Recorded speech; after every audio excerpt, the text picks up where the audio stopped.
What we're having to endure right now is this like shrill. Of course, it's identified as this left wing, and then it's this the uh, the everlasting victim consciousness. And one thing that I kind of came to my realization after I kind of realized that I'd been duped. I'm not immune to being duped. With the thing that like the idea. So I bought into the idea that it's going to be, yeah, oh well, Hillary Clinton for sure. And but then I got to thinking about it after the fact and looking at what's kind of unfolding now in this whole theater, because it's all theater. It's all pushed and manufactured by way of the media, driving all of it, and then with the assistance of paid performers that are out on the streets. Not all of them are paid, obviously. But there is a tendency for people to fall into crowds, and I think you're seeing that phenomena, which is they pay people to stand in line for Nikes. That tells you what's going on with this kind of stuff. Slimmer thing, but it was like, no, this is probably with the so-called social justice warrior, oversensitive, kind of the crybaby thing that's being promulgated and pushed. The idea that it's like, no, this is perfect because they are the victim, identified as the victim. So it's actually the way that it's being played out right now is in the whole dialectic is that, yeah, it is great for them to have lost because they are actively fulfilling their role as this put upon martyr or victim. And then of course another thing is like this is the way, because everything is like, it seems like it kind of works out opposite of what you think. Oh, well, they've been defeated. And I'm hearing this is like, well, this idea, these ideas and this feminism and everything, this spells the defeat of it. It's like, do you even know what's going on? Because you look at what's happening right now, and Planned Parenthood and all these other groups are getting bombarded with cash donations. People are, of that inclination. That's Are what, like and stuffing the coffers full of these maniacal groups and stuff like that. And right. We guess were talking guess about this who? privately. Yeah, guess who is responsible for that? People who supported Trump. It's the dialectic. Don't you get it? It's like you are fueling it. You are, with your energy and with your effort and your stuff like that. You are building and building up this thing that you think you're opposing, but you're serving to build it up, but through your activity. So it's like, yeah, this is going to be the where you're seeing this, where it's going to be that sort of thing is going to be eventually vindicated, right? I was listening to Jones a bunch because Jones is cheering and basically just having a party for himself over there and saying that he's talking to Trump directly on the phone. He's basically one step away from being elected, press secretary or something. And he's jumping around all over the place, excited because he thinks, he said, or maybe he did. Infowars had the most influence over anything, folks. That is from Donald Trump himself, folks. He realizes how big of an audience we have and how many people get out there and spread the word. He told me that himself on the phone, folks. He thanks all of you. Now, Jones was saying that there's real change going on and all that type of stuff, and that Trump is only going to keep the goblins around. He's only keeping the goblins around, like Rance Priebus, just to help guide through the system. And once he's gotten what he needs from those people, he will throw them out like yesterday's trash, folks. We're talking about piles of garbage, folks. Garbage. Right, and then he needs to keep his enemies close, right? So that He needs to keep his enemies close. But see, here's the thing: it's like he's got Newt Gingrich as an advisor, and like we talked about before, the people that he always names as who he likes are like they're deplorables. There's James Woolsey, Richard Haas. Richard Haas is the president of the CFR. He said, "Oh, I've got." I remember that quote. He said, "Like, who do you have on your phone for foreign policy, Mr. Trump?" He said, "I think Richard Haas does a good job." I can't do a Trump, but I think Richard Haas does a good job. I'm like, are you kidding me? He said that the president of the Council on Foreign Relations does a good job on foreign policy. So I mean, yeah, So I mean, based on that idea. Because Jones is saying that Louis the 14th. Well, he's the original powdered wig man, Louis the 14th, but he did that, and that's how you do politics. You keep your enemies close, and then so I mean, based on that logic, if that's logic, then shouldn't he appoint then Hillary, his arch enemy, in some cabinet position to keep her close, keep an eye on her? Yeah. I was just listening to a conversation with Jones and Stephen Molyneux, and Stephen Molyneux was basically saying the exact same thing. That's how you play politics. You compromise. You go listen to that interview. That's what he said. He said that that is the way that you do politics. Is in this world. Unfortunately, you have to compromise, and compromise is the name of the game. Right. And so. That's right.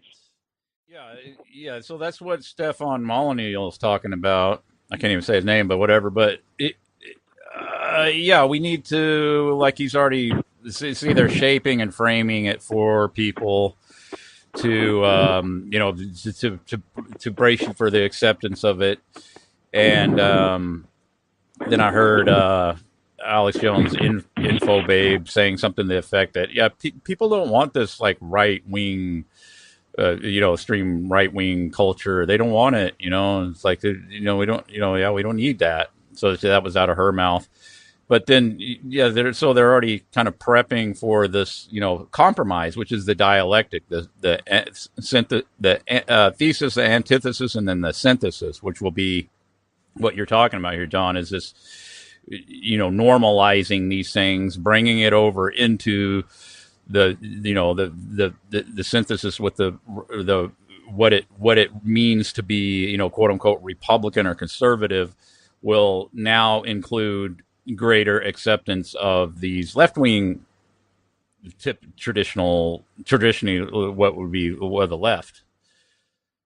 All these so-called celebrities are all up and around and through this whole process. It's this process. It's this, like I was saying, dialectic, or this kind of taking everybody that's involved, participants. That's another thing too. Is what I'm questioning is, okay, now I know this is effective to a certain degree, but on the other hand, I know, like you were talking about earlier, John, that people have tuned out. People have tuned out of it. I think that there was a pretty low voter turnout. I've talked to people saying that they didn't vote, that I thought for sure would probably vote, but they said, no, I didn't vote. So there's this also at the same time happening where people are washing their hands of the whole thing and saying, no, I don't want anything to do with this now. It's this is not, there's no point in voting. So that's occurring as well, and I think that's kind of being glossed over and overlooked, is that the number of people who are just tuning out, maybe looking at it as kind of like a entertainment in a way, but on the sidelines, kind of observing it. And now that's it could be. I see it on one level a positive thing, but and then another thing too, it's like with everything with the media will amplify, sensationalize, hyperbole is their forte, So they are blowing all this up and magnifying it, I think, way bigger than it actually is in reality. That's another thing. It's the biggest. This is John. This is the biggest psychological operation since 9/11. This is what it is. But I agree. But then I think too that there's a good possibility that people have tuned out so that it is not what it's cracked up to be. Yeah, so you have this appeal to these people who I don't watch those videos of those people crying or these, obviously I wouldn't call they're probably not really mentally ill people. They're socially mentally ill. Yeah, social.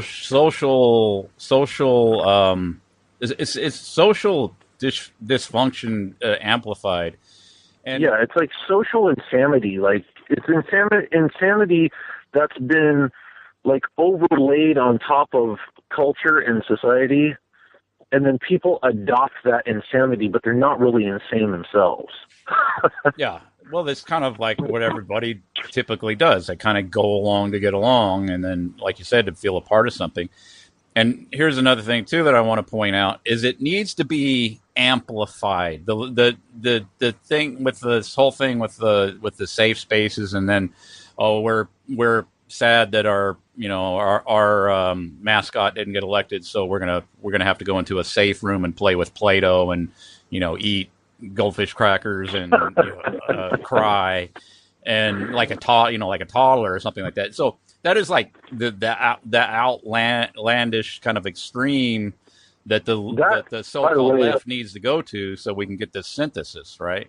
They need to go that, way by the way, over. That's like hardcore psychological warfare right there. Oh yeah. This is stuff is like overtly, yeah, just totally. When I was reading that, and I was saying like, oh, they put Play-Doh and like coloring books out for these people to make them feel better. I was like, okay, this is hardcore mass psychological warfare at these schools on these arrested development people who should be adults by that time in their life. And this is further pushing them back into childhood. Yeah, and it's on his face. It's like an extremist and absurd, right? It's like this spectacle. Yeah. Like people, it's easy to laugh at and make fun of. It's so crazy, but it's like, and then, but it's perfect for this dialectic so that people can fixate on that. And we need to fixate on that. Oh, look how dumb they are. Look how, look at their arrested development. Look at the spectacle. The spectacle that's been generated and created over here, so that we can get this dialectic running. That's what it's about. Yeah, so it needs to be the left needs to be really extreme to get this properly set up.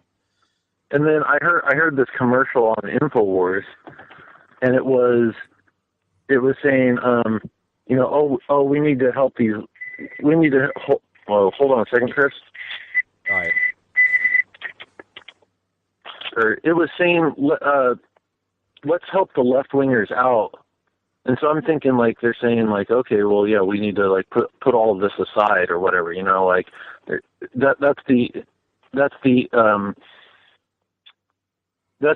presupposition, is that, Hillary lost and we need to help these people out who believed in her. And then what they said, so if you see somebody crying or in their safe space, go hand them a diaper. What? Were they joking or not? I don't know. Well, it was joking, but it was like basically like, yeah, go make fun of people, go be mean to them for being for being tricked into this whole thing. It was, go hand them a diaper or give them a rattle or a pacifier, right? Oh yeah. Right. And so yeah, that's the way that you act. You know, you're supposed to, and that in and of itself, you see, that's the type of stuff. You know, Infowars is supposed to, you know, Jones. When you listen to him talk, of course, he's a pretty, you know, smart guy. But when you hear him talk, he acts like he's real high-minded and that he's above all of that type of stuff. But now with stuff like that, when you hear a commercial like that, that's more in line with like the type of stuff you hear like on the neocon radio, like back in the day. Like, you know, people would say that stuff all the, you know, like Ann Coulter or somebody, like, you know, do a liberal a favor and, you know, give them a blankie.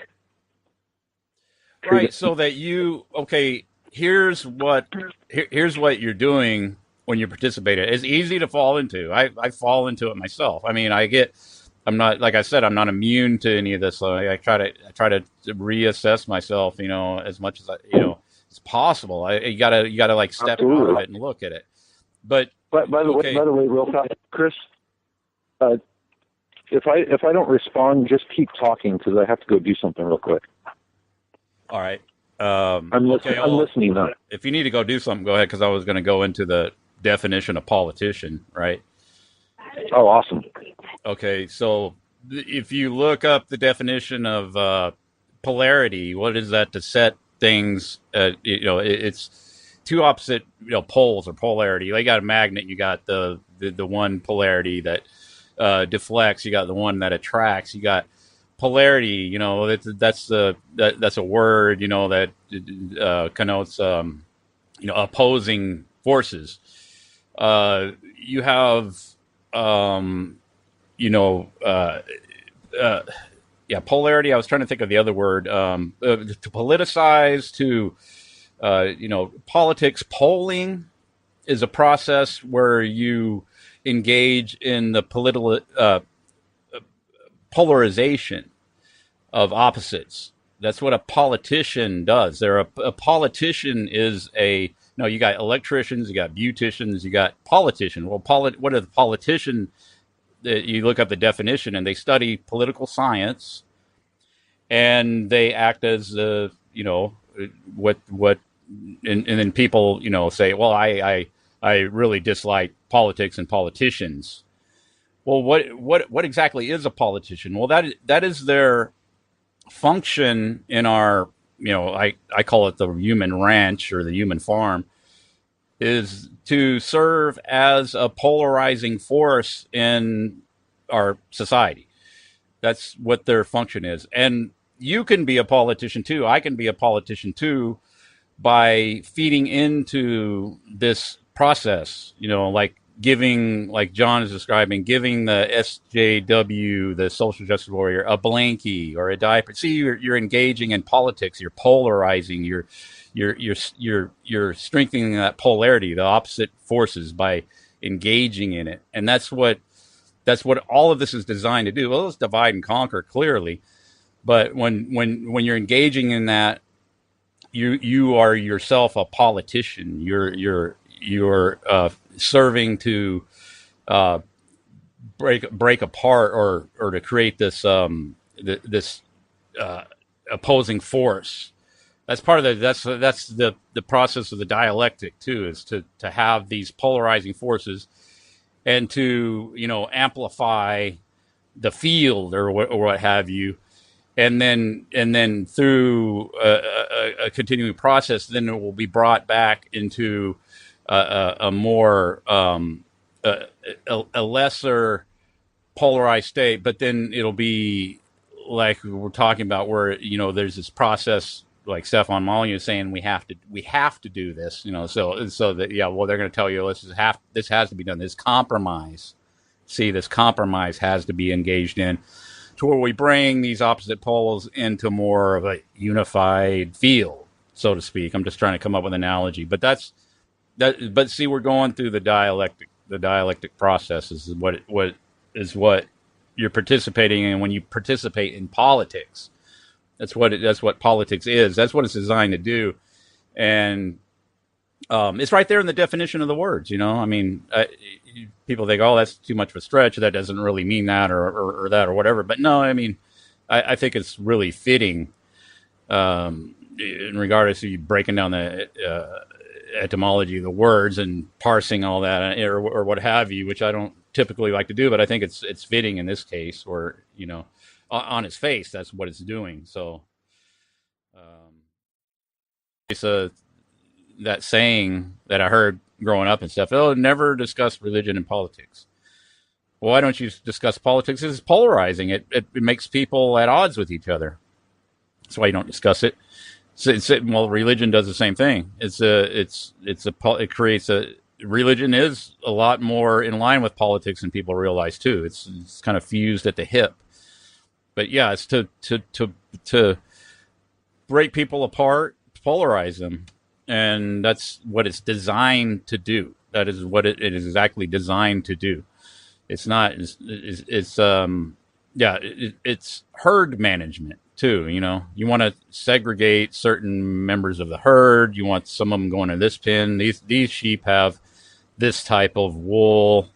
We want to kind of keep them in this kind of pen so that we run them down the chute to shear them. Well, they'll all be, accommodating. And then over here we got these, and they got this particular type of wool, and we want to keep we need polarization on the ranch to facilitate all this, to get us down the proper chute. So for our processing, but we can now at this point get really upset with each other. Like, well, I've heard this too on different podcasts and stuff where it's like, yeah, I know people that have been friends for a long time, and then over this, support for Trump, they've got into arguments, and now they're no longer speaking. It's like, well, yeah, there you go. That's politics. That's what politics is. That's what it's about. That's the very definition of it. It's to create polarity, to break people apart on a social level. And it's probably breaking families apart. It's breaking churches apart. It's breaking, it's this polarization. And then later on, we can go into the synthesis phase where it's like, we need this. They call it healing. We need to heal the nation, and we need to bring. Well, that's what they're calling for, is the synthesis phase. So we have that now. That's quite amazing that the media is calling for a healing but after they've so openly instigated all of this, but see, that's what they're wanting to do. Now we go through this different phase of this whole process. It's time to go through this now, and then we all dutifully comply.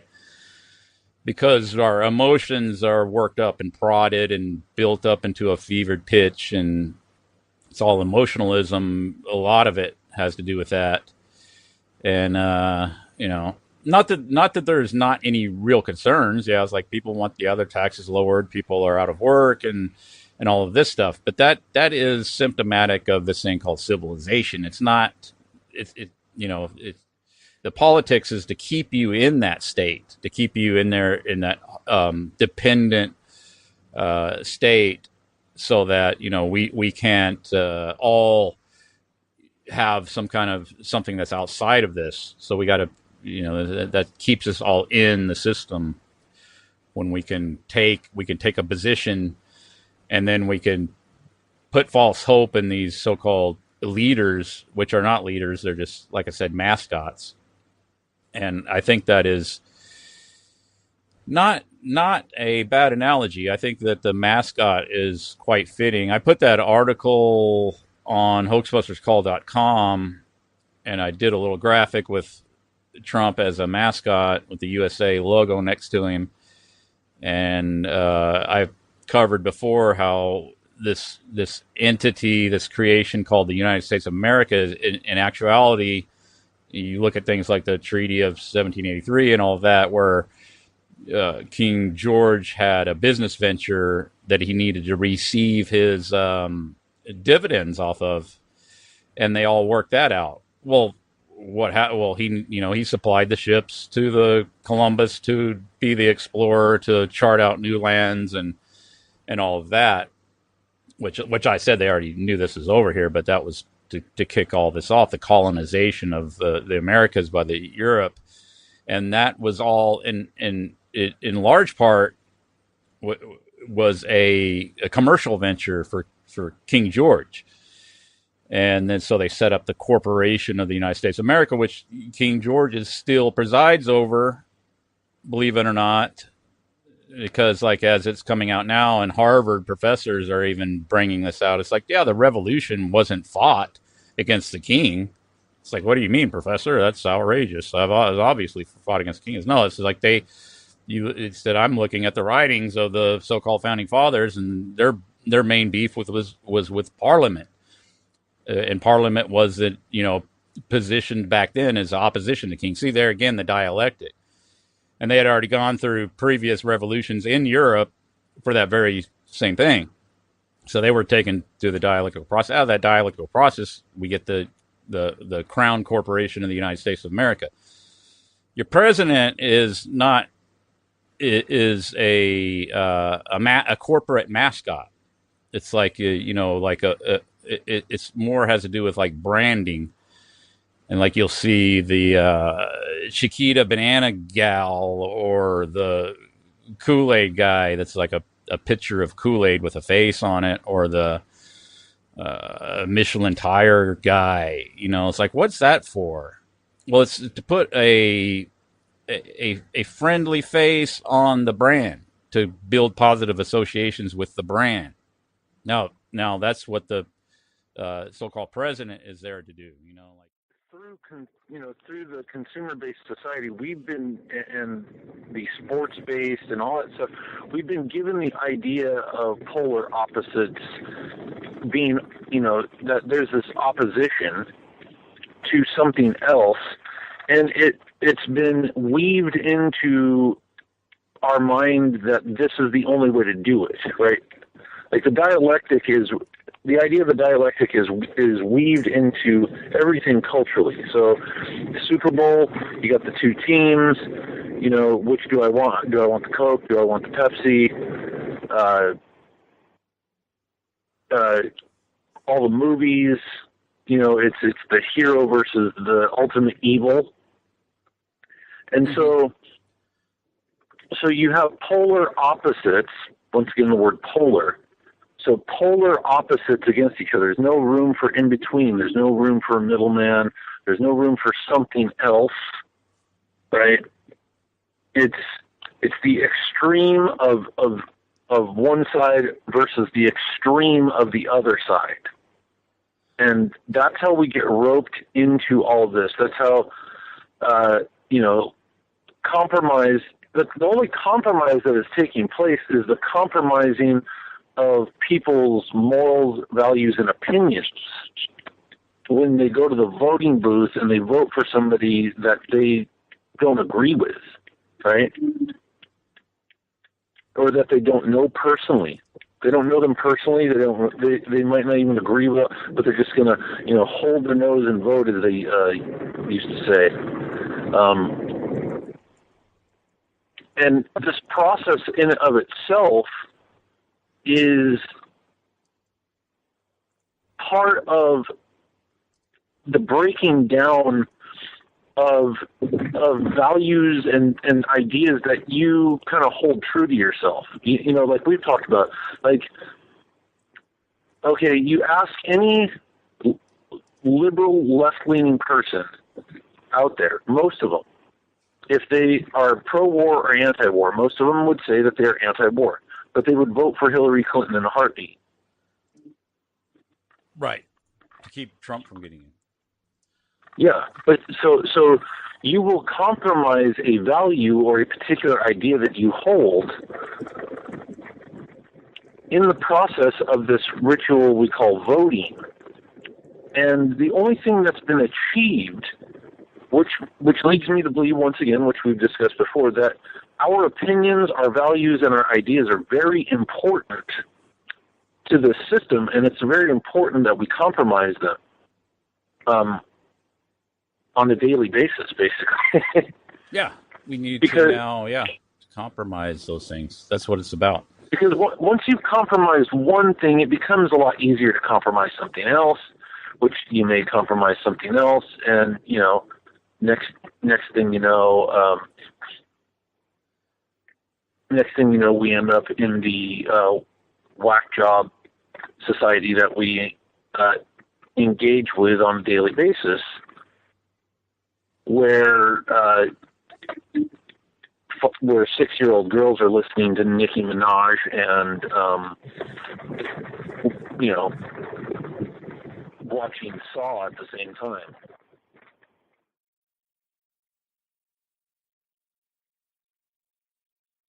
College or something like that today. Oh, right. Yeah, that's true. I was just looking at something on that, and looks like Trump won or something.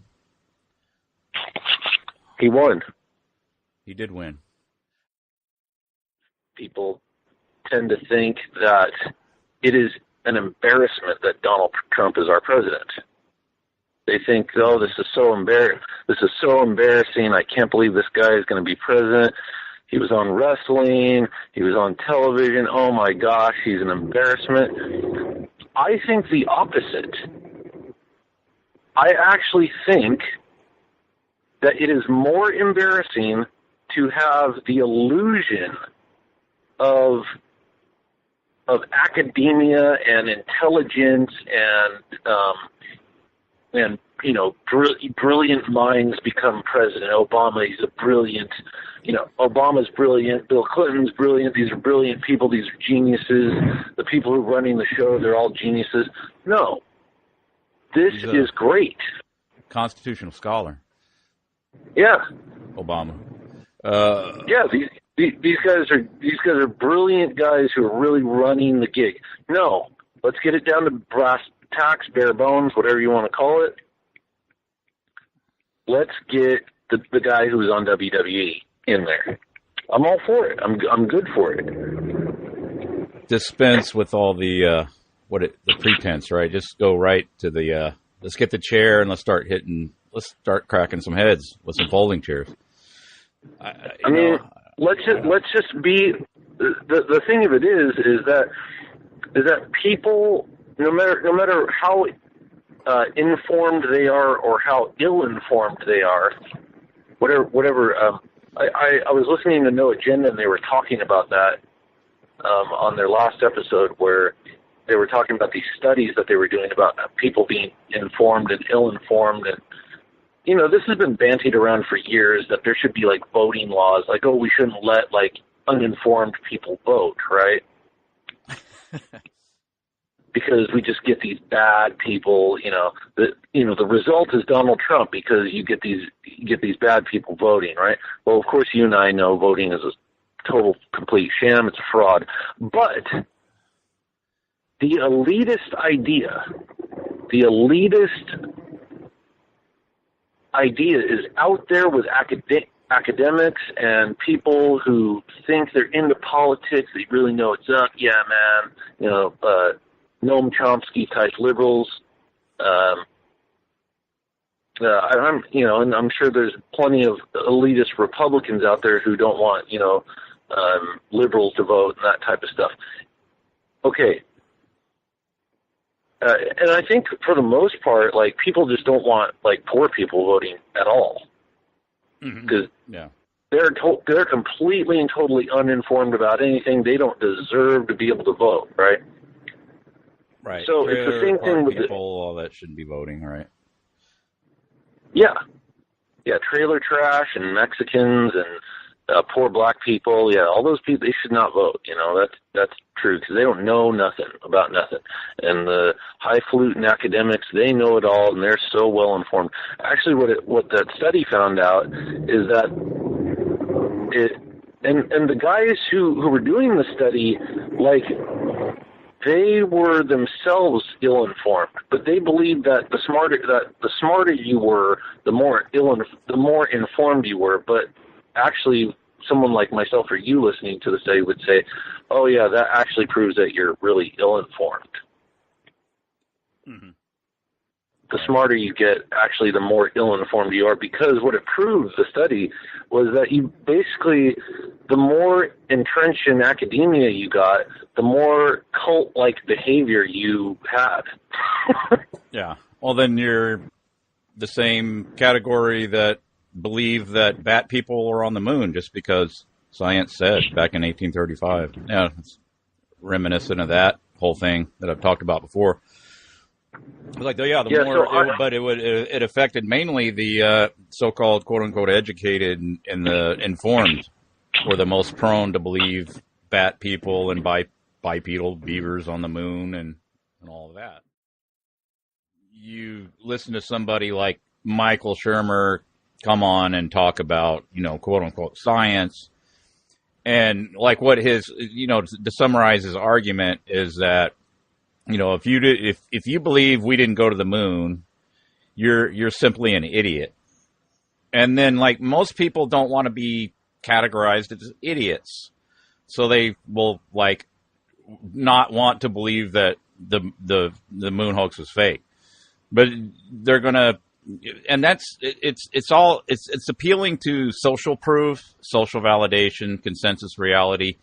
And that's what they operate off of, and when I hear something like this, like you're uninformed, or the certain people get designated as uninformed, it's the same type of attempt at manipulation that you hear. But the thing about it is, it's very effective. It's like it's really what is motivates people more than anything is like to go along and get along with the crowd. So they have to. So a lot of the propaganda what it has to do with is telling you what everybody else thinks, whether it's true or not. It's important that they tell you what everybody else thinks, and then communicate that to you in various ways. And one of the ways is like, oh well, to the informed people tend to vote this way, but not that. But the thing is not that voting really, it doesn't matter. And then I think the best quote on voting is like, if it actually affected anything, it would be illegal. But it's like I pointed out before, the whole thing with voting is that the entire operation is an exercise in social engineering, and it's a psychological operation, and that's what it is. So I think that we're sort of at this juncture where it's like, a lot of people aren't voting from what's been reported. Like there's a pretty low voter turnout, in spite of all the hyping and everything and the sensationalism that surrounded this particular so-called election cycle. And I think that people are starting to like clue in. And they're cluing, and the way that they're reacting is like, well, I just not even going to bother to vote because it's a scam, and they have an understanding of that on some level. Maybe not. Maybe most people wouldn't go as far as like the way we interpret it and everything, but it remains that like people are just not interested in voting. Where it's like, I don't want to vote for either one. I don't like either one. I'm just not going to vote. And I think that there is like this, what this does with the hacking of elections and stuff, it's to create the impression that like, oh, your right is under attack, you better use it or we'll lose it. It's to attack it. It's just like, like 9/11 was an attack on America, and then like everybody rallies behind Bush. He had a 90% approval rating. Is what they said, after 9/11. Like prior to that, it was a lot lower. But I tend to think there's truth to that. Like people will rally behind the perceived person in power if there's like a threat. Well, here's another thing. Here's another thing that I was not aware of, and I've on past calls I've alluded to the possibility of that, you know, they're going to make the alternative media kind of more mainstream, right? Like mainstreaming it, like Breitbart, you know, or actually what they're doing is they're metamorphosizing already existing mainstream outlets into alternative outlets and giving them like street cred with alternative media, like Drudge and Breitbart, right? Mm-hmm.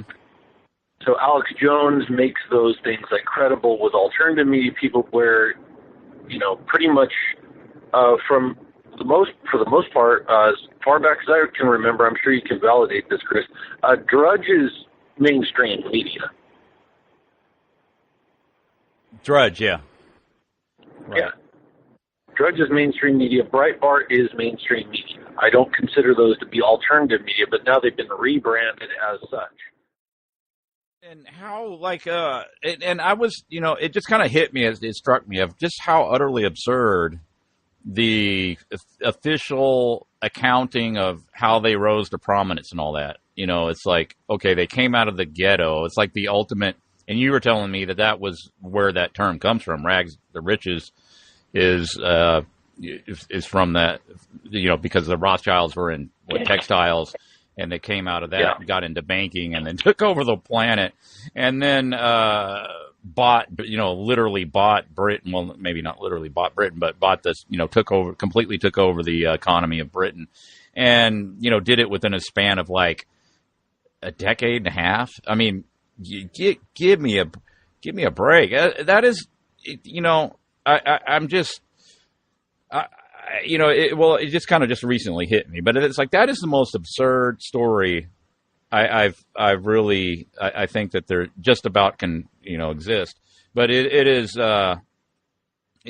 you know, that is what we're told, you know, that has happened, you know.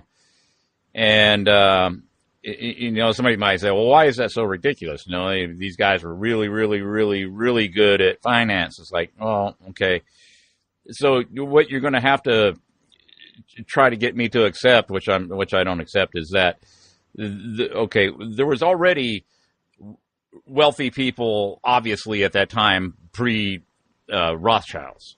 So you're telling me that they just kind of lay back and let the Rothschilds just run the show and take over the world? It's like, I just really don't think that's how. I don't think that power is just handed over like that. That's just not the way shit works. It's just not the way it works. So it's obviously they're a front, and then the question is, who are they a front for? And then, like, probably a better explanation would be like, well, you could at least go back far as to like the old merchant families of Venice and early Rome and all that, and they're pretty damn wealthy, and to this day, maybe they were actually running the show behind the scenes. You know, the inheritors of the continuum of the Roman Empire and all that. That's the most likely culprit, not the Jewish Rothschilds popping up out of the scene and usurping everything just through their sheer will and wit and cunning. Shit just does not play out that way. Now, does it mean they weren't cunning or they weren't good at business? I'm not saying that. I'm just saying that it doesn't matter how cunning and how shrewd they were, that they're not going to take over a rigged game, and you know, because the economy and the way it's set up and the way it always has been rigged. So you're telling me that they won a rigged game? No, you don't win a rigged game. Yeah, I mean, even the parts that they do admit about their wit and cunning, about them taking, you know, German prince, you know, whatever you call a prince in Germany, I can't remember, taking their money and investing it, and then, you know, getting the money from the investment by being able to use the wealth of the princes and kings of Germany to create their secret fortune, and then Nathaniel Rothschild getting the secret info about Waterloo before it made it back to the stock exchange, and cornering the market, the London Stock Exchange, buying it up for pennies on the dollar. BS. Come on. Now, Here's the thing about Waterloo. I mean, that was already predetermined before the first shot was fired. You know, I mean, come on. It's like none of like these.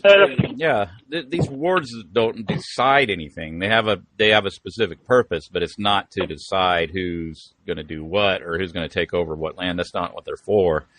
And it's like, yeah, the idea that he knew more than the people intimately involved is just preposterous. It's just absolutely ridiculous.